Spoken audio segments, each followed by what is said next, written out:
الله أكبر الله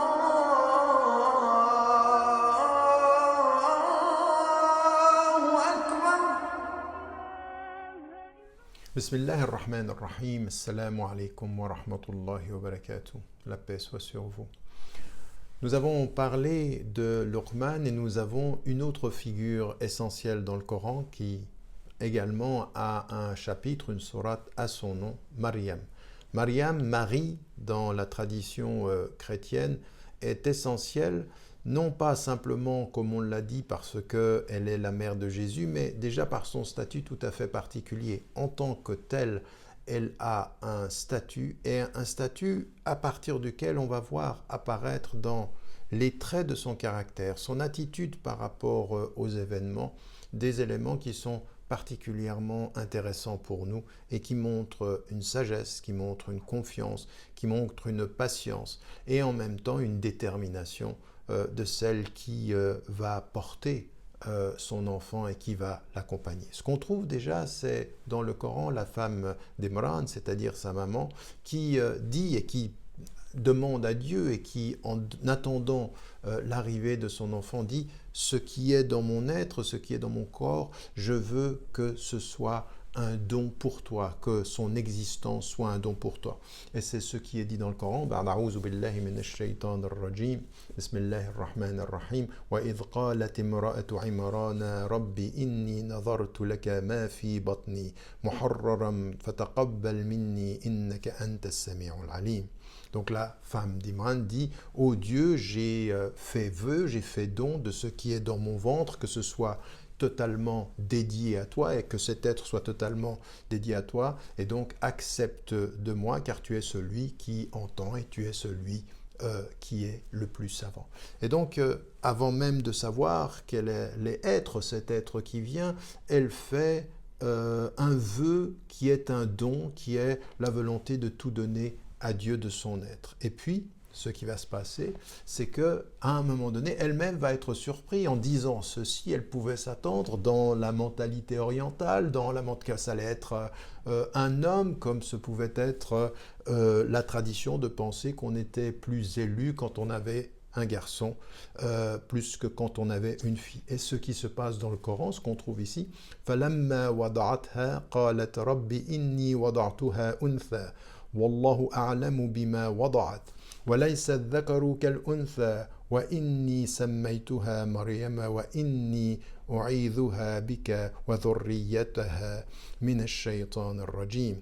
Et quand elle délivra, quand elle lui donna naissance, elle dit « J'ai donné naissance à une fille, et Dieu est certes plus savant de ce qu'elle a, de cet être à qui elle a donné naissance, parce qu'un garçon n'est pas une fille. » Et elle dit « Je l'ai appelée Maryam, et je te demande de la protéger, elle, de toute sa descendance, de tout ce qui est le mal. » Ici, ce qui est intéressant, c'est la reconnaissance immédiate d'un statut tout à fait particulier qui est étonnant sur le plan culturel, fondamental sur le plan spirituel. Une femme qui va être élue d'une certaine façon, élue en ce qu'elle est elle, et élue en ce qu'elle va elle-même porter sur la terre, puisqu'elle sera elle-même la mère de Jésus. Ce qui est ici important, c'est ce qui vient et qui nous est dit sur le fait qu'elle est effectivement élue. Elle est un signe. Elle est un signe pour l'ensemble de l'humanité. Et donc ici, ce qui va apparaître est important. Elle est un signe, elle et son enfant, qui viendra par la suite, et c'est ce que nous trouvons dans le Coran. A'udhu billahi minash shaytanir rajim. Bismillahir rahmanir rahim. Wa ja'alna ibna Maryama wa ummahu aya. Nous en avons fait un signe, c'est un signe pour l'humanité. Donc il faut faire attention. Souvent on s'arrête à Jésus, que la paix soit sur lui, mais on ne considère pas suffisamment. Dans la tradition musulmane, ce n'est pas toujours le cas, bien entendu, ce n'est pas le cas dans la tradition chrétienne, mais dans la tradition musulmane, l'essence même, la force même et les caractéristiques qui sortent de la psychologie de Maryam, de Marie, sont importantes. D'abord, elle est élue. Donc elle est un signe, elle a un signe d'élection. C'est ce qu'on trouve également dans le Coran. أعوذ بالله من الشيطان الرجيم وإذ قالت الملائكة يا مريم إن الله اصطفاك وطهرك واصطفاك على نساء العالمين. Et les anges dirent à Marie, ô Dieu t'a choisi et il t'a purifié et il t'a choisi. 2 fois il est dit Estafaki wa tahharaki wa stafaki. Cette répétition de cette élection met en évidence cette réalité de la purification spirituelle, mais en même temps cette élection parmi les hommes. Donc Marie, elle a un statut tout à fait particulier. Et souvenez-vous toujours que ici, c'est Jésus que l'on dit et que l'on traduit par la présence de sa mère. C'est Isa ibn Maryam, c'est Jésus, fils de Marie, mettant en évidence son statut de mère ici. Et on le sait dans les traditions arabes et orientales, comment cette filiation qui se dit est importante. Et donc ici, elle a cette élection, elle a cette expérience d'un enfant qui va venir à elle sans qu'elle ait eu d'homme dans sa vie, sans qu'elle ait eu de relation, et donc un miracle advient. Et pourtant, quand vient cet enfant-là, à un moment donné, elle est ébranlée parce que il va falloir faire face à l'incrédulité de tous les gens autour d'elle. Et qu'est-ce qu'elle dit dans le Coran? A'oudhu billahi minash shaitanir rajim. Bismillahir rahmanir rahim. فأجاءها المخاض إلى جذع النخلة قالت يا ليتني مت قبل هذا وكنت نسيا منسيا. Et quand les douleurs de l'enfantement commencèrent au pied du palmier, elle dit malheur à moi si seulement j'étais morte avant ceci et que je sois du nombre des oubliés. Donc ce que l'on voit ici, c'est un moment de doute, un moment de peur, parce qu'il y a tous ces défis qui vont être importants pour elle, au-delà de la naissance. Il y a la douleur bien sûr de la naissance, mais ensuite il y a comment expliquer ça à sa famille, à son peuple, comment expliquer un miracle de cette nature. Et donc elle aurait aimé à un moment donné disparaître, être oubliée. Et comme on l'a vu dans d'autres histoires du Coran, jamais Dieu ne laisse seul un être qui vit une épreuve. On l'a vu avec Abraham. Et ici, c'est exactement ce qui va se passer au moment où elle est au pied de ce palmier. Qu'est-ce qu'elle entend? Elle entend une voix, comme le dit le Coran. فَنَادَاهَا مِن تَحْتِهَا أَلَّا تَحْزَنِي قَدْ جَعَلَ رَبُّكِ تَحْتَكِ سَرِيًّا. Elle entend une voix, elle dit, dessous la voix, elle dit, ne sois pas triste. Dieu a fait en sorte qu'il y ait à ton pied une source de vie.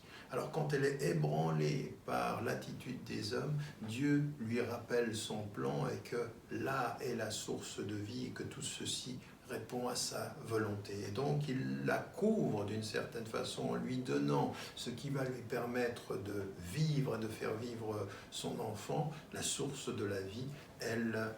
Il lui est donné la possibilité de faire face au doute de son peuple, parce que le doute de son peuple va venir effectivement, et c'est ce qu'il va se passer quand elle va aller. Et Dieu, quand elle va aller vers son peuple, va lui donner une étonnante façon de se protéger de son peuple-là. En fait, quand vous avez un miracle, il va falloir l'expliquer, et bien là, son explication, ce sera sa protection et ce sera le silence, parce que c'est difficile d'expliquer un miracle. Et c'est un autre miracle qui va expliquer le miracle. Elle ne dira rien, elle ne s'exposera pas à l'explication rationnelle de quelque chose qui ne l'est pas. Et c'est ce que nous trouvons dans le Coran. A'oudhu billahi minash shaitanir rajim. فَإِمَّا تَرَيِنَّ مِنَ الْبَشَرِ أَحَدًا فَقُولِي إِنِّي نَظَرْتُ لِلرَّحْمَنِ صَوْمًا فَلَنْ أُكَلِّمَ الْيَوْمَ إِنْسِيًّا. Et si tu trouves un être humain, tu rencontres un être humain, eh bien dis-lui que tu as fait un vœu et que tu as promis à Dieu, au très miséricordieux, un jeûne, en fait le jeûne de la parole, et que tu ne parleras pas aujourd'hui à un être humain. Et donc ce silence-là est un silence qui va permettre d'une certaine façon l'explication. Cette explication, elle ne viendra pas d'elle, elle viendra de son enfant, de son bébé qui parlera, le miracle de l'enfant qui parle, expliquant le miracle de sa naissance. Et donc, elle sera protégée. Dans la communication, il faut toujours s'en souvenir, c'est une femme qui est élue, c'est une femme qui est celle par laquelle Jésus lui-même est appelé, il est Jésus, fils de Marie, et elle a cette confiance, elle a à un moment donné cette tristesse, ce doute par rapport à l'épreuve, et elle est réconfortée, elle est même dans la communication porteuse d'un silence qui dit plus encore que les mots qu'elle aurait eu à trouver, et ça nous parle aussi de ce point de vue-là. Nous devons retenir de cette image de Marie, de Mariam. Alors il y a bien entendu beaucoup plus d'éléments que nous aurions pu dire. Nous n'avons pas le temps dans une chronique aussi courte, mais de nous souvenir son statut tout à fait particulier dans le Coran. Elle est la mère de, mais surtout son fils est le fils de. Il est le fils de Marie. Et donc cette femme, elle est l'élection, elle est la sagesse, elle est la confiance, elle est la détermination, jusqu'au point de faire face à son peuple et jusqu'au point de s'en tenir dans sa volonté de servir Dieu, à devoir affronter quelque chose qui est peut-être la chose la plus difficile par rapport à un peuple et qui est ce jugement moral. Mais face au jugement moral, il y aura l'élection de ce que Dieu a voulu pour elle et pour l'humanité, puisqu'elle porte le messager Aïssa, alayhi salam, Jésus. N'oubliez pas de dire à ceux que vous aimez que vous les aimez. La vie est fragile.